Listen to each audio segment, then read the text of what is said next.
Hey, hi, and welcome. All right, it is another jam night.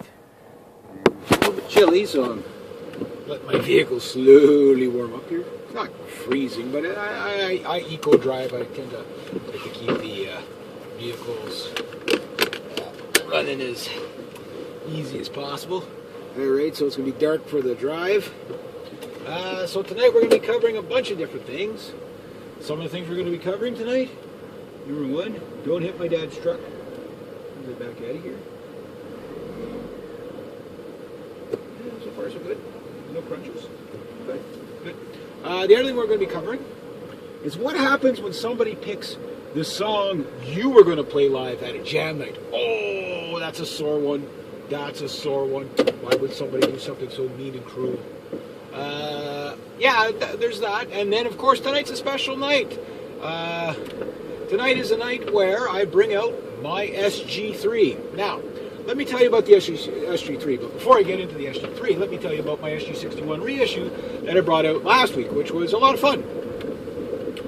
It was a lot of fun because last week, sorry, I'm going to blast the heat a bit here so the windshield doesn't fog up too much.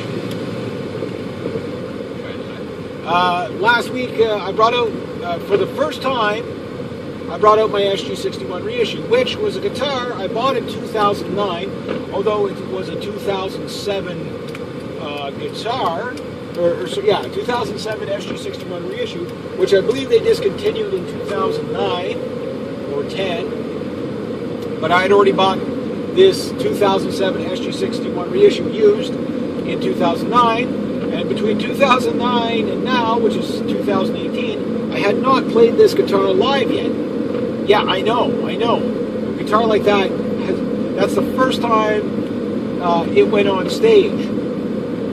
I mean, it's the only guitar, my Gibsons are the only two guitars that I've never played live in front of anybody. Almost every other guitar I've ever owned, and again, I've owned about 40 guitars in my lifetime, so I'm down by 5. If I want to have a guitar for every year I've been born, I got to get 5 more, you know what I mean? You know, you got to keep up with the times, you know. And, the thing is that, it's like, the thing is I got to get myself, get these guitars out in front of the people, you know what I mean? And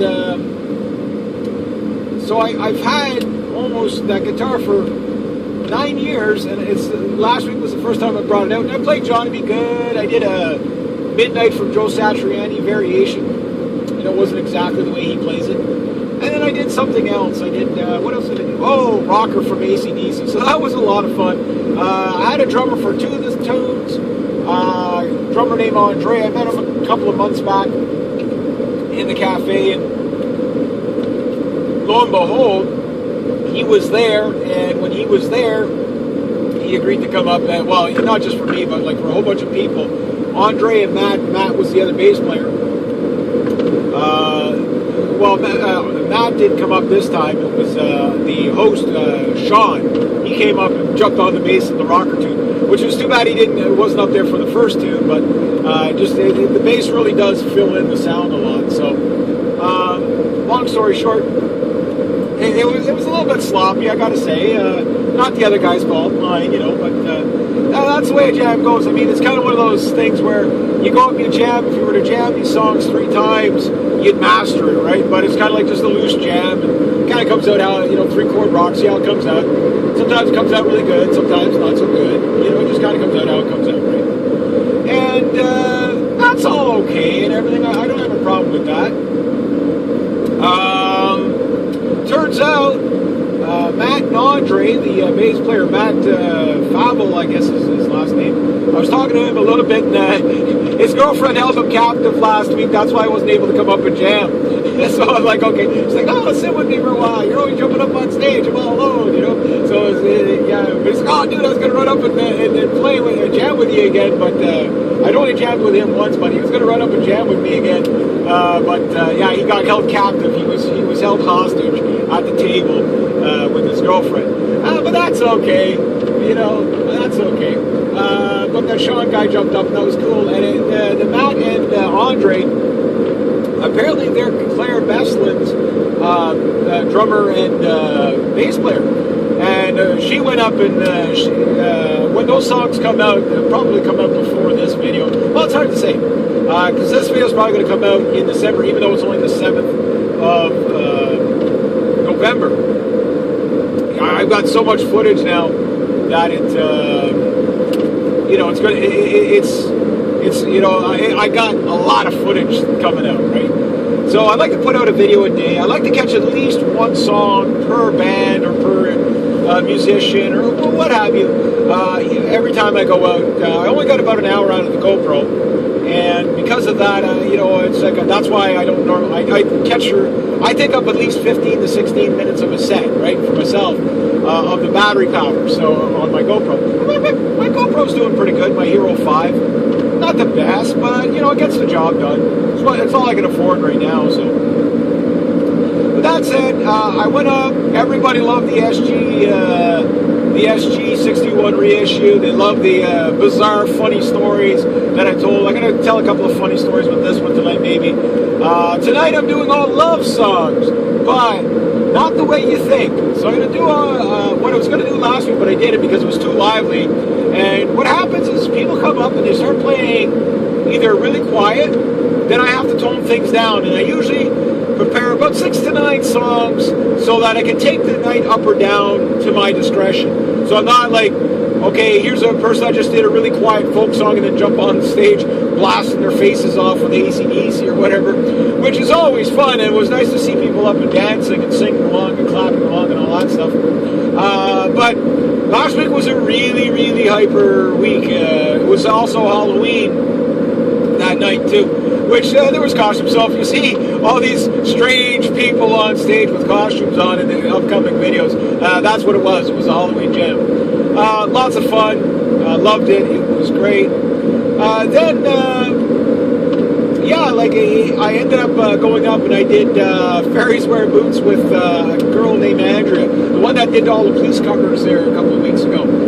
It didn't go perfectly, and it was just me and her, so it was just a guitar and a singer. There was no drums there. Had there been the drums up there, the drummer had stepped out at that point. It was like, oh, okay, we're on our own, But it was fun.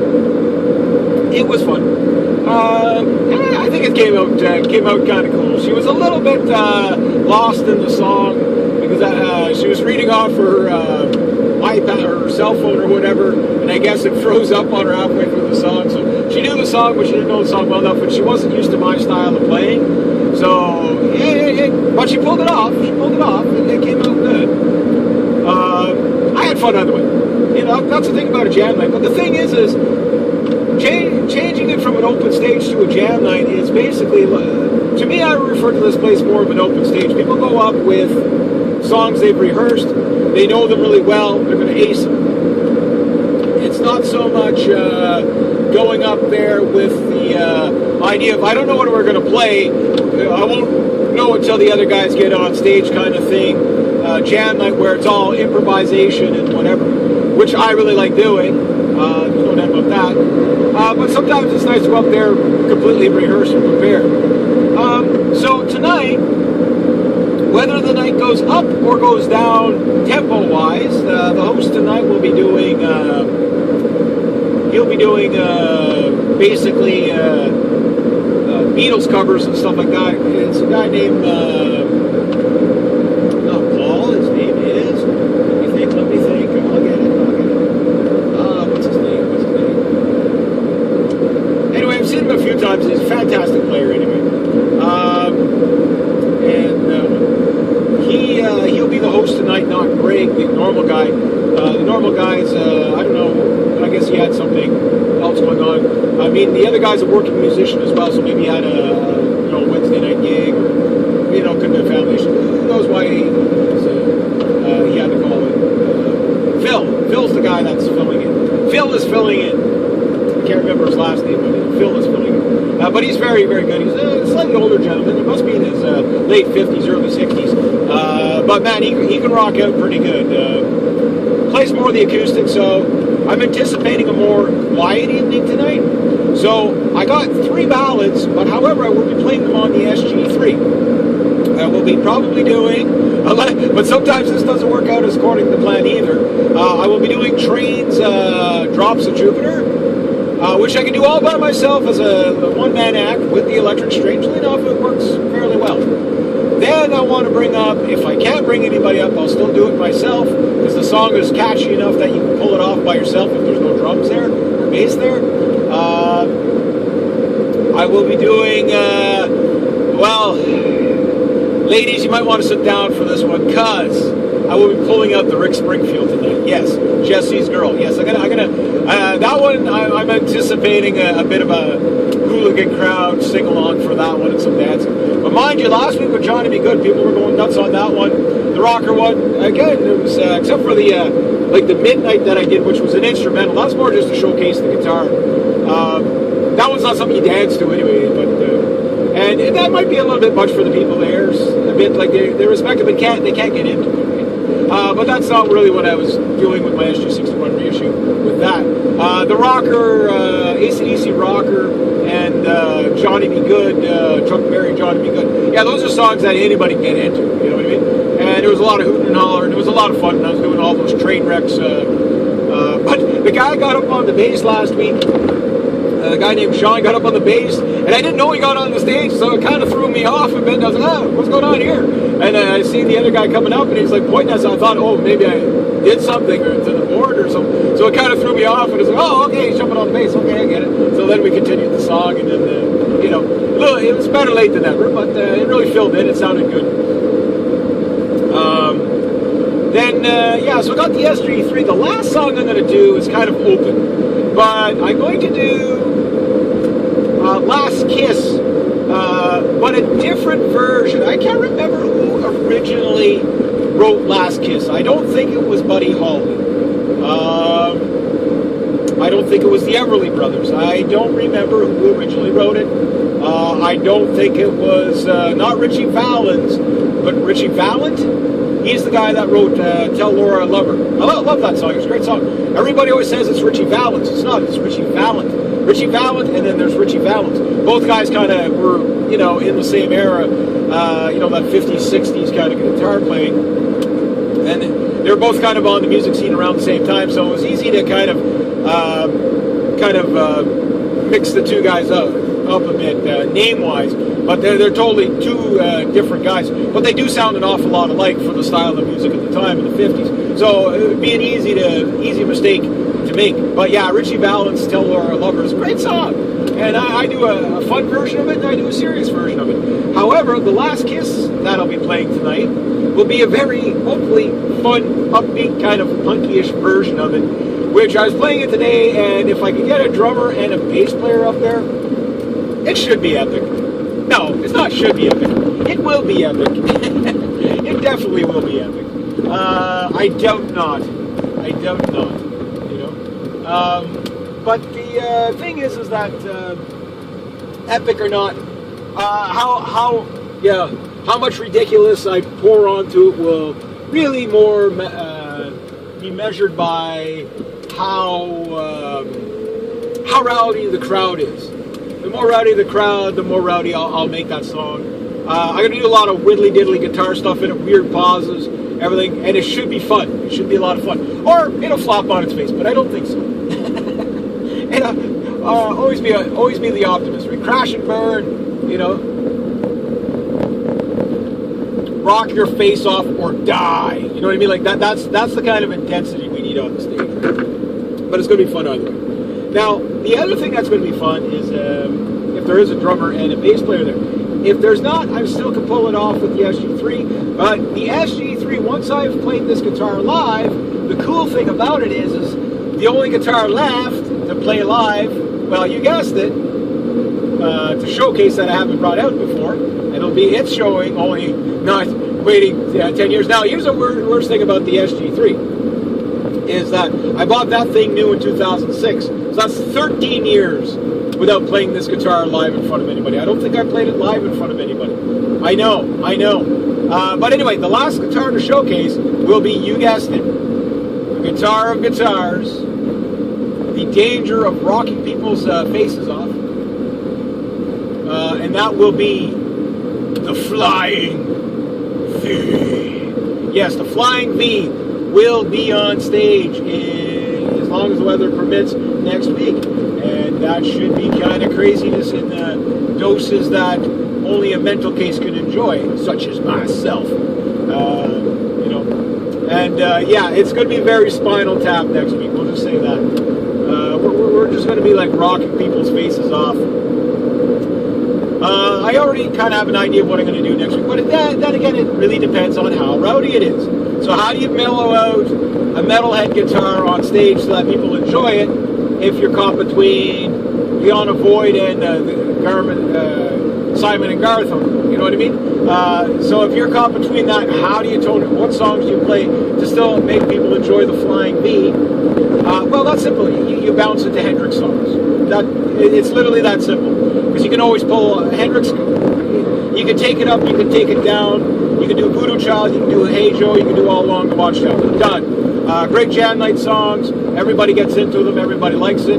You can do them clean. You can do them with overdrive distortion, or you can take them to the insanity of whatever guitar effect you want to throw on there. And no matter what, everybody will enjoy it. And you just keep it in the context of how you want the night to progress. More wild, more less wild, whatever. So that's what I can do with the Flying V. So that's kind of nice. And then there's other things I can do. But if I don't want to do that, there's I got a couple other really cool tunes. Yeah, pick up speed. Everybody's building up behind me. Woo, skunk. Dead skunk in the middle of the road. Dead skunk in the middle of the road. Dead skunk in the middle of the road. Staying high. Well, that skunk is really bad because I can still smell it now. Must have got some skunk goo on my tires. Yuck. But anyway, keep with the theme. All right, so what happens when you go on stage? You've practiced a song. It's your first time out at a jam night, or maybe your 27th time out at a jam night, or your 60 billionth time out at a jam night, providing you live long enough. Okay, so you go out to the jam night. You've been working on Take It Easy from the Eagles for 15 years. You finally perfected it, right? And you're going to do the most epic version of Take It Easy because nobody's ever heard that one at a jam night before, right? But then you get there and 8 other people play it. And I kid you not, like most jam nights where it's, we'll say like a high rookie amateur musician, never played live before kind of crowd, lineup. You will have Patience from Guns N' Roses. You will hear, definitely you will probably hear Take It Easy. You will probably hear, Summer 69, and a bunch of other tunes like that. Oh my God. Guys. Oh, look at these idiots. We got 3 tailgaters. We got a car coming the other way. I'm doing the speed limit. And they all gotta zip by me. Like, they nearly killed the other guy. Bunch of morons. Everybody's always in such a rush all the time. It's not good, guys. It's not good. I know this thing is slow. It's only a little 4-banger. But I'm at least doing the speed limit. You know what I mean?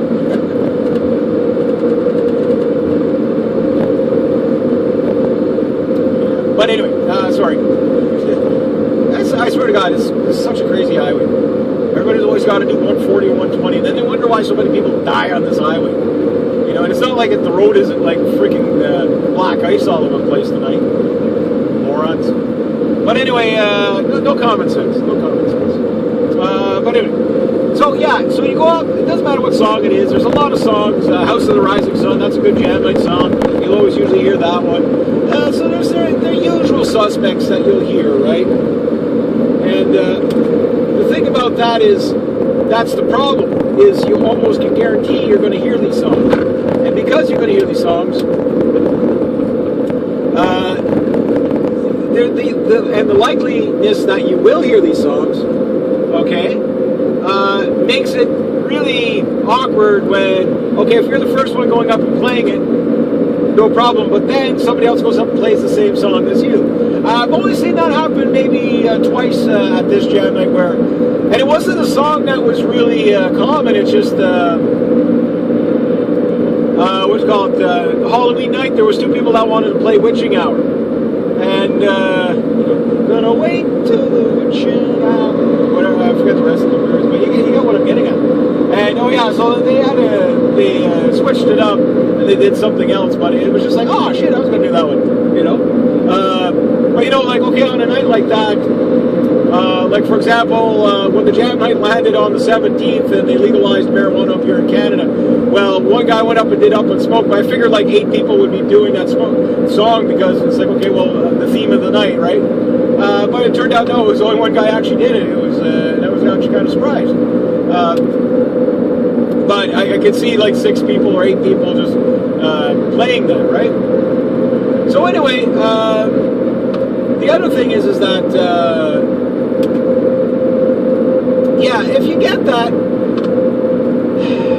try to have alternative songs as the easiest solution, so that you can change your set on a moment's notice. But should you not be able to, Dims, buddy, Dims. Oh my God, what the hell's with people tonight? We're all a bunch of morons. I know it's only midweek, but still. Save your lunacy for Friday. Okay, so you go up, you don't know any other songs. Play what you got. Play what you got. That's all you can do. Oh, geez, everybody's in such a hurry tonight. Oh, my God.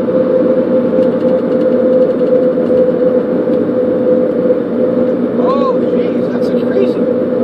Unless my speedometer's broken, I'm going slower than I think, but I don't think so. I mean, judging by the lines on the road.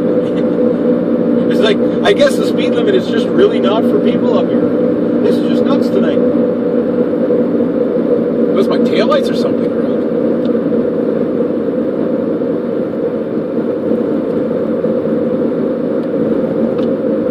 I hope not.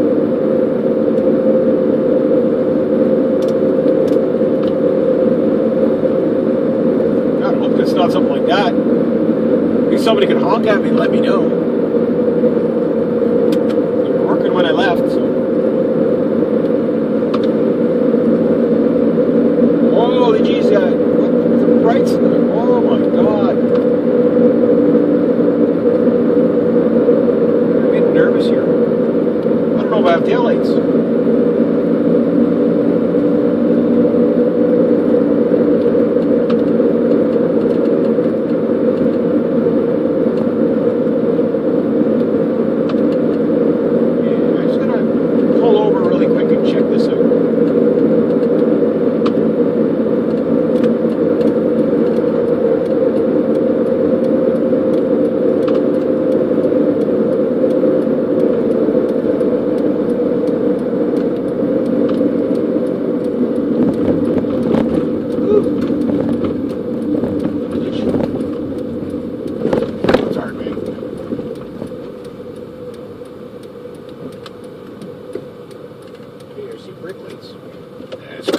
Check this real quick, make sure I got running lights.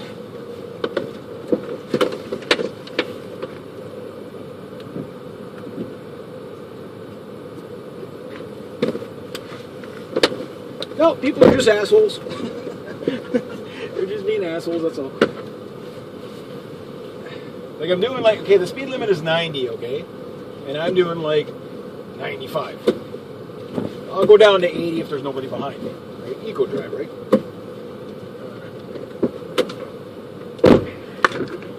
My door is stolen. Oh, this big old truck. No, these trucks.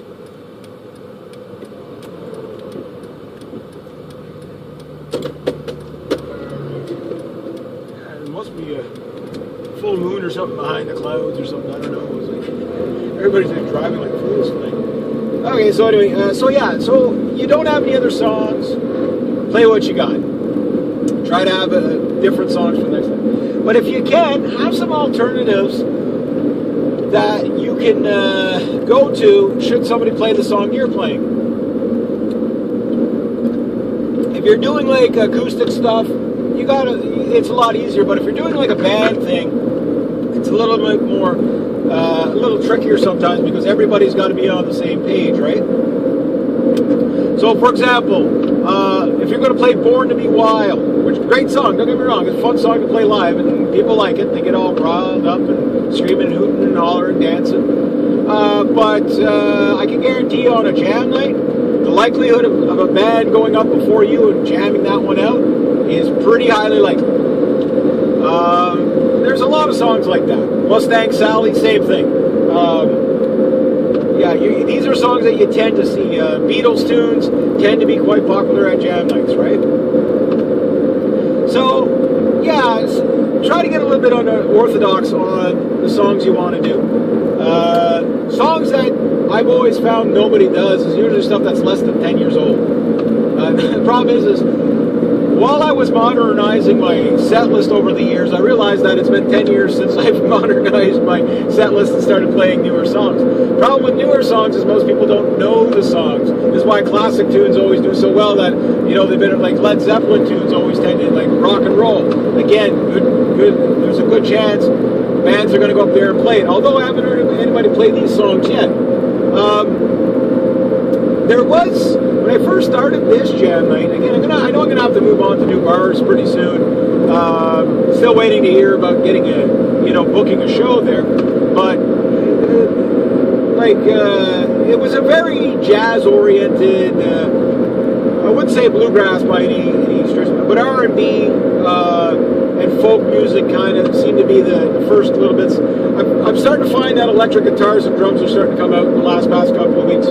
Now maybe, sorry about that. Maybe I might have something to do with it because I tend to push the night a little bit more lively. I'm usually the most lively guy there. Not all the time. That Dave Taggart guy, trust me, he can rock it up pretty good. So can that Matthew guy. But yeah, the electric guitar thing is a strange thing because most of the time why you don't have anybody playing electric is because it's hard to get a whole band together, right? And when you can't get the whole band together, it's really hard to have an electric guitar stand on its own, even if you're playing and singing. It really is. It's not an instrument that's really viewed as a standalone instrument like an acoustic guitar, where you can play and sing an acoustic guitar, and that looks perfectly normal if there's no band there. It's just an add-on if there is. So the way I look at it, with the electrics, you got to be very, kind of clever on how you do things. So, because a lot of people they like the sound of the electric with the band, but on its own, they're really not that enthused on it, unless you're doing, say, bluesy stuff. Then you can kind of Telecaster. I think a Telecaster is about the only guitar that can really stand on its own in a drop tuning. That just sounds normal. That's okay. You don't need the acoustic there. You don't need the band there. You can still get away with it. I don't know. There's just something about a Telecaster. You can do the Crossroads, Ralph Macchio Crossroads stuff. You know what I mean? Ry Cooder, whatever. Yeah, okay. You can look at it like that and say, okay, yeah, well, if you're playing R&B on just the electric with no acoustic there, you can pull that off.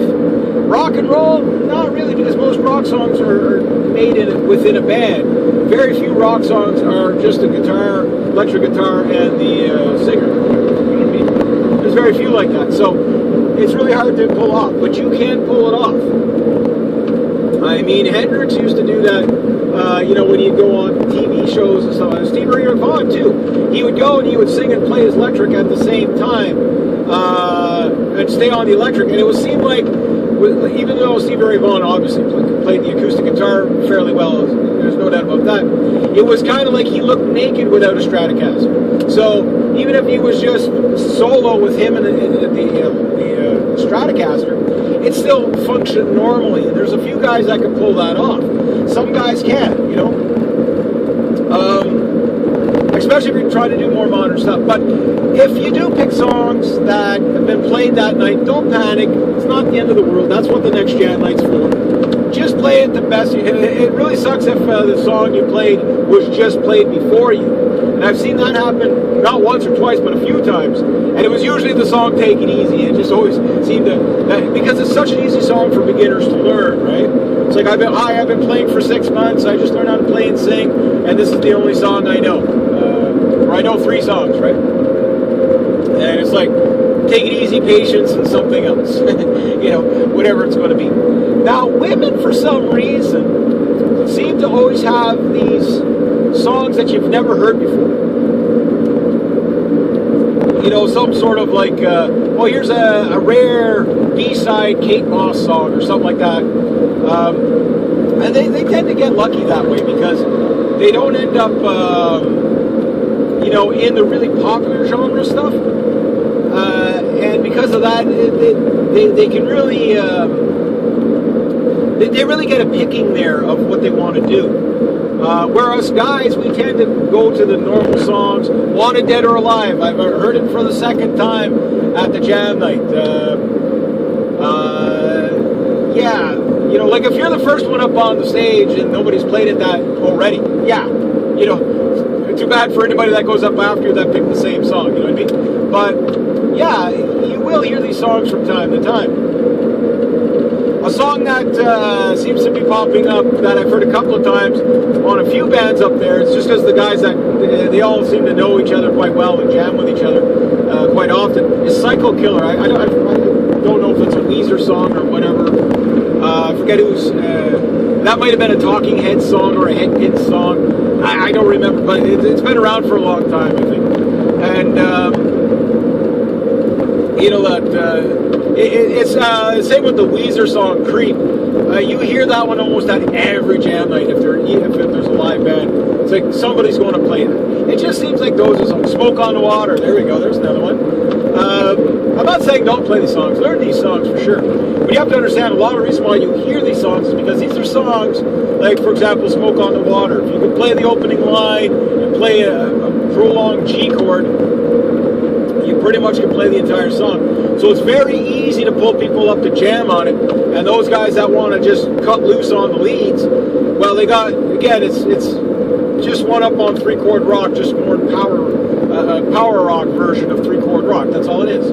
AC/DC songs, Shook Me All Night Long. You get some people that can do it, but not a lot of people will do it because the solos. Angus Young is kind of one of those guys. He's not the most complicated.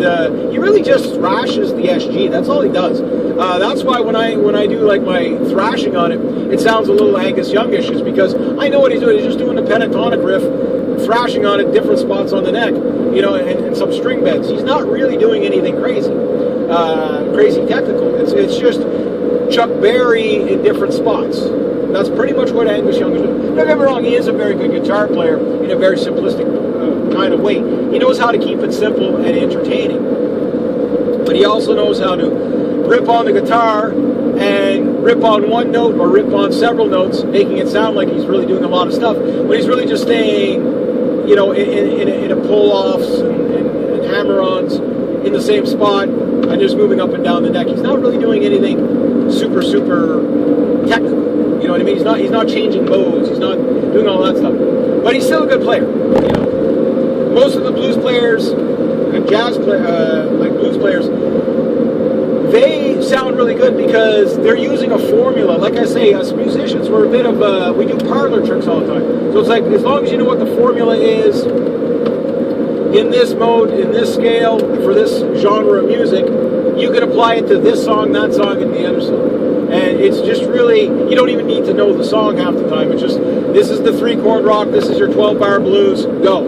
It's 12-bar blues in the key of E minor, in the key of E, the key of A major, the key of G, whatever it's going to be, the key of D. It doesn't really matter. It's the same thing, just brought to you in a different, in a different key. That's all you're doing.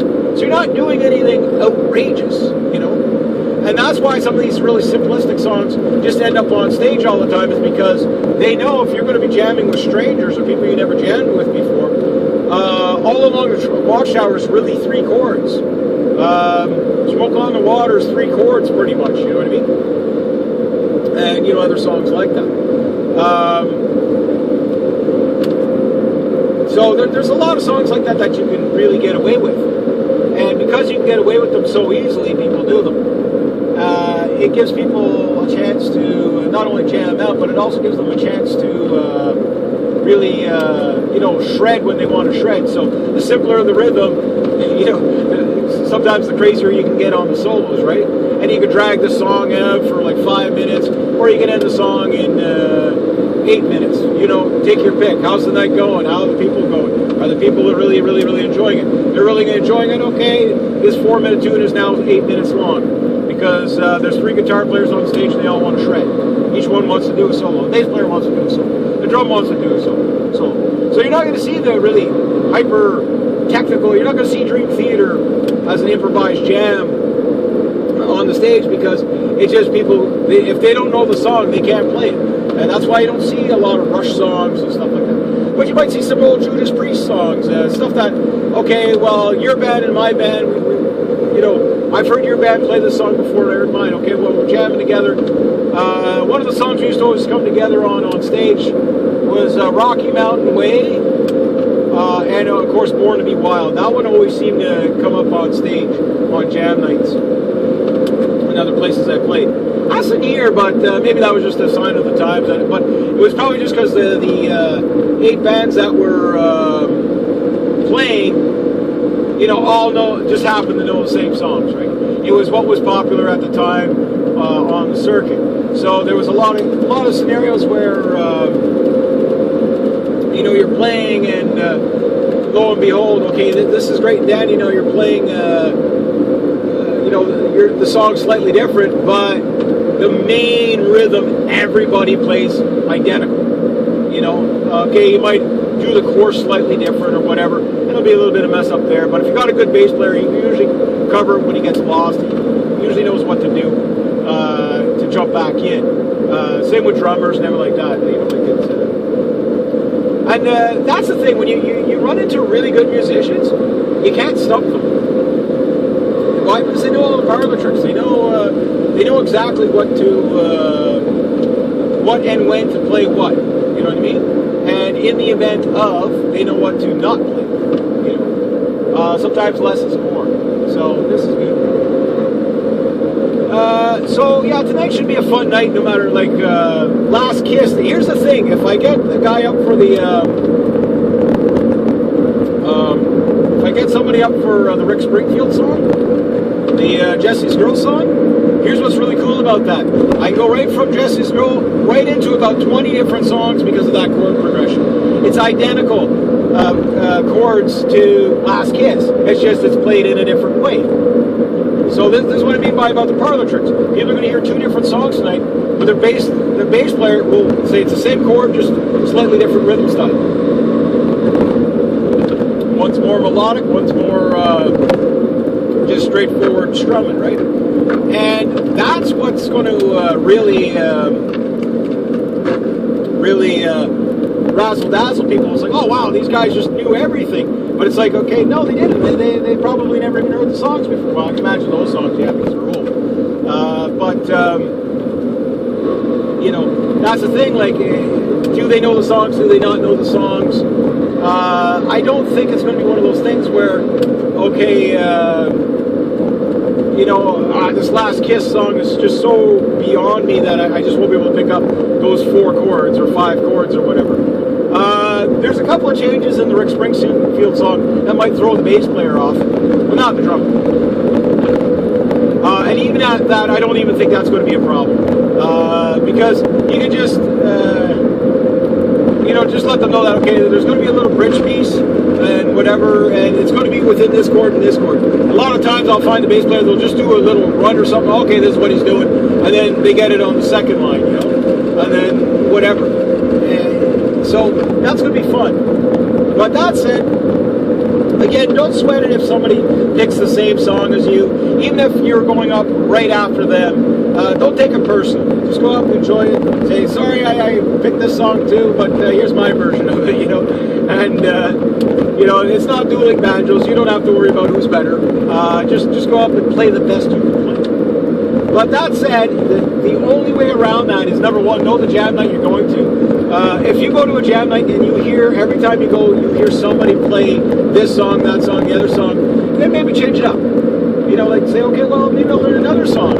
You know, or just learn 9 songs. You're going to play 3, but learn 9. So it's like, here's a song nobody knows. Here's a song most people know. Here's a song everybody knows. And it gives you a little bit of variety. And I try not to ever play the same song twice live on a jam night if I can help it. And I got a couple of theories why I do this. One of the main one is I get bored playing the same songs over and over again. It's nice to put something refreshing. But the main reason why I do it is to figure out what the crowd likes. And sometimes, some of these songs I have played before years ago. And some songs, some nights they do really well. And other nights it's like people are just starting to, okay, well, it's a good song, but we're sick of it. You know what I mean? Or it's just, I don't know that song, so they don't sing along, they don't dance, whatever. And then there's some songs they're complete mental cases about. For example, Symphony of Destruction. If you can get a couple of guys on stage playing that one, that usually brings out all the mental cases onto the dance floor, and it's great. I love it. I love that kind of hooliganism and stuff like that. And but you can't play Megadeth everywhere you go. And back in the 90s, it was a lot easier, but even at that's a little on the heavy side for a lot of stuff. So you got to be. You gotta really pick the venue to play that. So some places, okay, it's like if you're going up again, you got Simon and Garfunkel, and then the Beatles, and then you've got Leona Boyd, and then you're going to go up and play Megadeth. It might not go over the way you think it's going to go over. It's just too much of a contrast, right? So I try to always keep it within the contrast of. However, I love it when the people before me go up and rock, change the dynamic like they did last week, where everything was so hyper. I didn't do the songs I was going to last week because it's like I wasn't expecting the raunchiness. I wasn't expecting the drums to be out. I wasn't expecting the electric guitar to be so dominant on stage last week. But that's also what I love about the jam nights, is that you're always going to get something a little bit different. And that's got a magic in its own, you know what I mean? Now, the other way to get around all this thing, and I'm going to start doing it myself because everybody else is doing it, and it's something that, it seems like it's really well accepted there. But originals. I talked about that girl, Kate Besslin. Very good musician. She's kind of like a Bonnie Raitt meets, she's R&B, bluesy. I wouldn't say she was rock. I would say she's like a blues, like, she rocks the telecast, don't get me wrong, but she, think kind of like Bonnie Raitt kind of, that kind of scratchy, bluesy kind of sound, but it's not really slow stuff. It's, it's kind of happy-go-lucky. It seems to she seems to do pretty good. And there's all original tunes.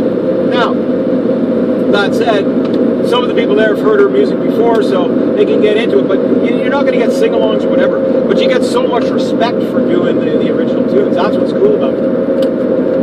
And she wrote a song about the town Wakefield, Quebec there, and she played it live for the first time, I think, last week. I think she wrote it that day or whatever. And it was such a brilliant song. I've been listening to it all week, and I'm like, okay, well, I got to start doing stuff like that. It's really good. It's just good. And it's like, it just goes over so well.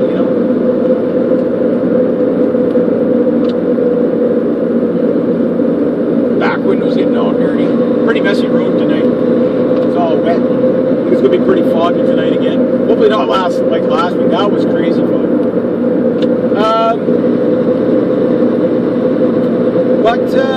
It was a good time last week. Probably one of the most lively nights there. Very fun,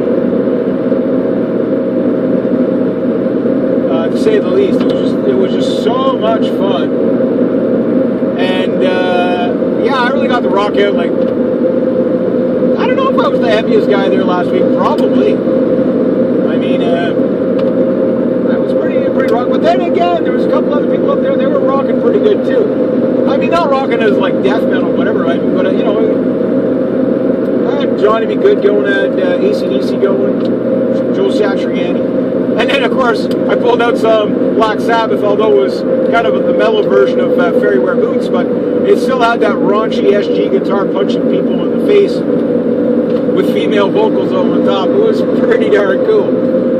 Again, not a perfect rendition, but a fun jam night, you know.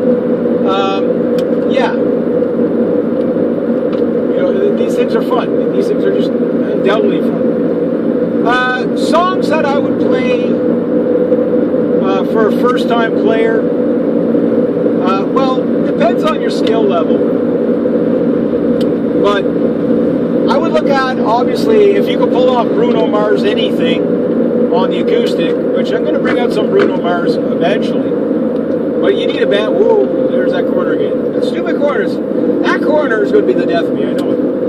That corner, it's like I've only been taking this highway for like 20 years of my 45 years on this planet. I've been taking this darn highway. And I always forget about that stupid corner. How does it know? Like, how does it know to fool me each time? Stupid corner. Anyway, yeah, so, what was I saying? Yeah, the jamming of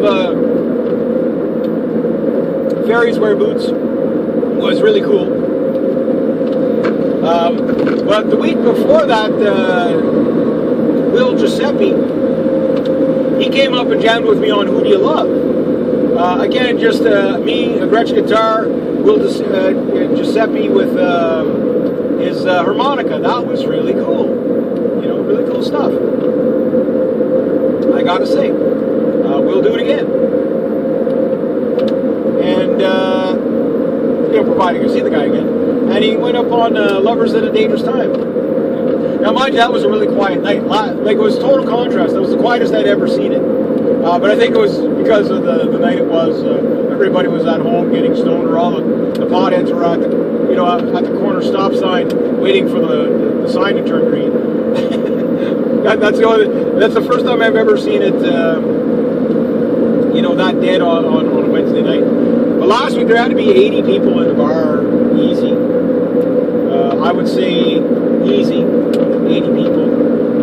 That would have been a good crowd had I been getting paid that night, even at $2 a piece. You know what I mean? That would have been a $160 night. $5 a piece, that would have been a really good night. Would have been really, really, really good.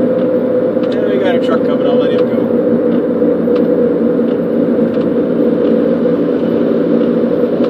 On 18-wheeler at way too fast a speed and way too slippery of conditions.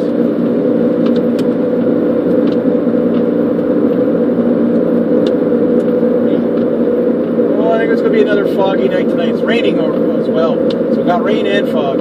Nice.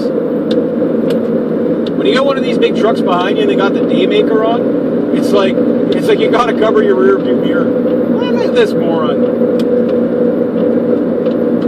See that truck putting on his daybreaker a bit? Like, I'm doing 80 on 75 kilometer per hour corners in the rain at night in slight fog by the river and the cliffs. And for some reason, this guy needs to do 120. You know, like, it's just no common sense on people. No common sense at all. You know, I'm glad I play the rock and roll. Because it gets, you know, it's either that or whack my head against piano keys like that Muppet. Remember that Muppet that used to always whack his head? Oh, I'll never get it. Well, it's like, that's what it's like with these stupid drivers. Like, I mean, they're like scientifically proven to be stupid. Why? Well, I mean, dude, these are sharp corners. You hydroplane on this, you're either going into that rock face and dying, or you're going to drown in the river when you go down over the cliff 120 feet. You moron. Then they go and take the aggression out on my rock and roll. So these guys are actually doing me a favor because I'm like, you remember the show Ren and Stimpy?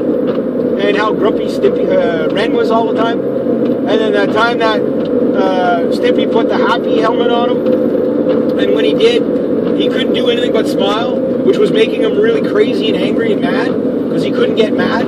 It's like anytime he'd get mad, the happy helmet would make him smile and be, I'm so happy. And then the happy helmet broke, and then he was going to murder Stimpy because he was so angry with Stimpy, but then he hadn't been angry for an entire week, and because he was so angry, it made him feel good. It made him feel happy. So he was happy, happy, joy, joy, happy, happy, joy. I'm going to have to sing that song live. Happy Joy song. I'm going to have to do that. I think that needs to be done. I think, yeah, I'm going to have to do a metal version of Happy Joy. And the show's kind of foggy. That's okay, because we are here. Oh, yeah, that's right, I got to go around. I got to keep remembering that. I got to, oh, this poor girl's going to have to climb that big freaking, yes, I know, Unico, we got to go up that big mean hill. This poor little four-banger with 440,000 kilometers on, literally over 500,000 miles on the sucker.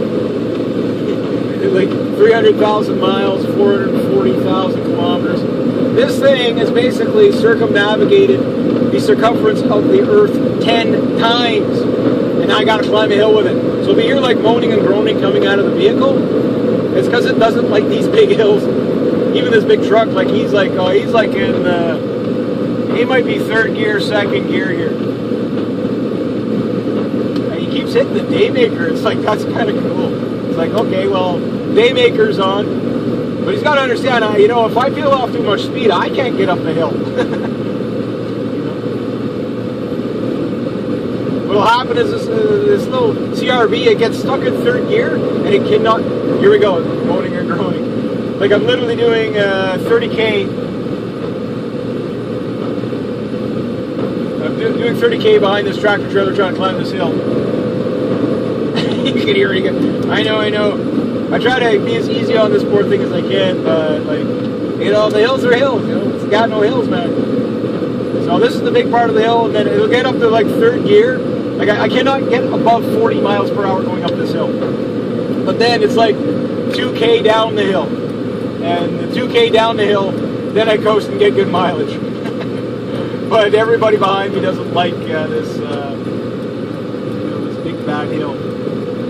You know, I got this little guy in one of those little compact cars that weighed nothing, just darting up the hills, and you know, as if he was going downhill. I'm at 40. Maybe I should put my four ways on too. Well, no, because by the time we get up the hill, that guy's going to start coasting, and I'll tell you what's going to happen when he starts coasting. I'm not going to be able to pick up speed fast enough, even going down the hill. He's going to run me over. So I'll just stay behind him. I got an excuse. Whew. The windshield's clear anyway. So, yeah, I'm looking forward to tonight playing that SG3. Again, I've had this guitar 13 years. Okay? 13 years, and I'm just I know, Unico, I know. I'm gonna put my four ways on too. Let people go around. I'll know where the crest of the hill is when the trucker takes his I'm doing the same things as he's doing. Now the idiot behind me is like, dude, you know we're going slow. Go around.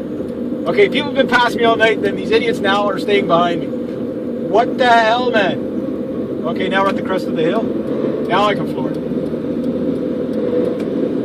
Alright.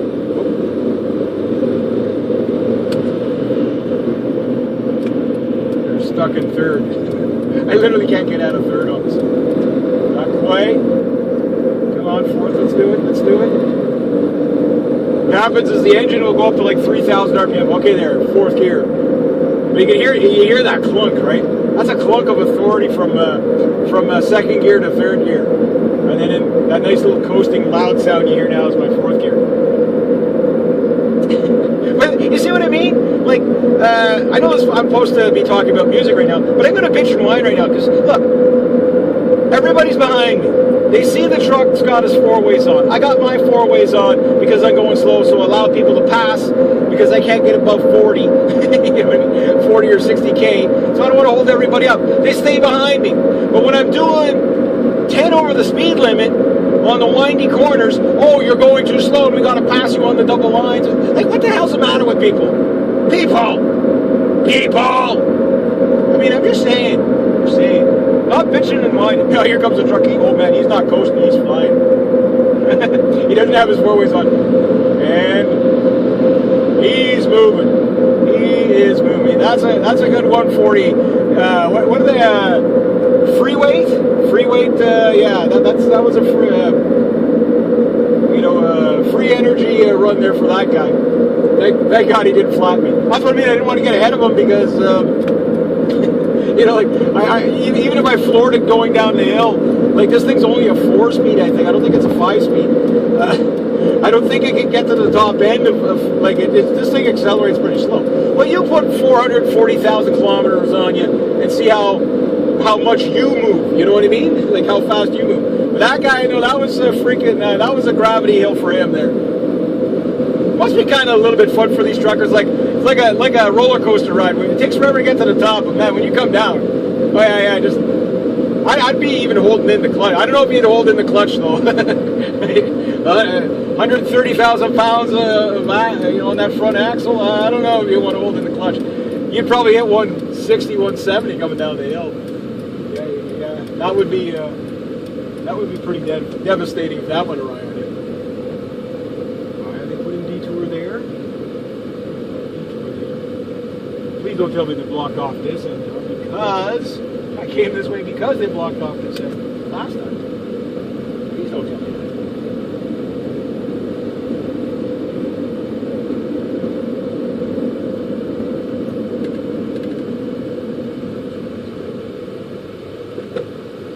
Okay, using around, don't nobody use their signals. I am Mr. Traffic Grumpy tonight because people are stupid. They are literally God stupid. When you exit the roundel, you use your signal light. I have to start giving people driving lessons. I don't know. Well, we're almost there anyway. That's the good news. Yeah, so the SG3, I had it for 13 years. Haven't played it live in front of anybody once. And I had this thing when I was in town. That's the crazy part. But mind you, I was bringing out all those other guitars, the $400 guitars, the cheap guitars, my Ibanez AEL10, guitars like that. That's what I bring out to the jam, like not these things. But the crowd here, there's a lot of professional musicians here, so it's not drunkards grabbing, hey, can I try your guitar, man? Here, just let me see it, just let me see it. Yeah, you don't have those type of people here. That's what those cheap guitars are for. That's what I bought the Flying V for, was for the, hey, can I just see your guitar? Here, just let me see it, let me see it. With that guy, with the Texas belt buckle, ready to scratch the snot balls out of your guitar. Yeah, I bought the Flying V for that kind of guy, right? And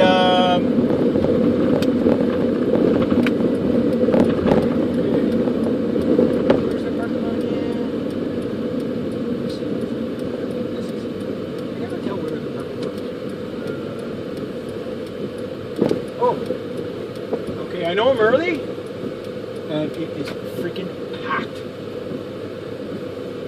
Now, what kind of parking job is that? I didn't have to take the long way around. No. This sucks. Here's something I'm going to put on this thing. I'm going to put a light on the back of this thing. Why? Because it'd be nice to back into this parking spot.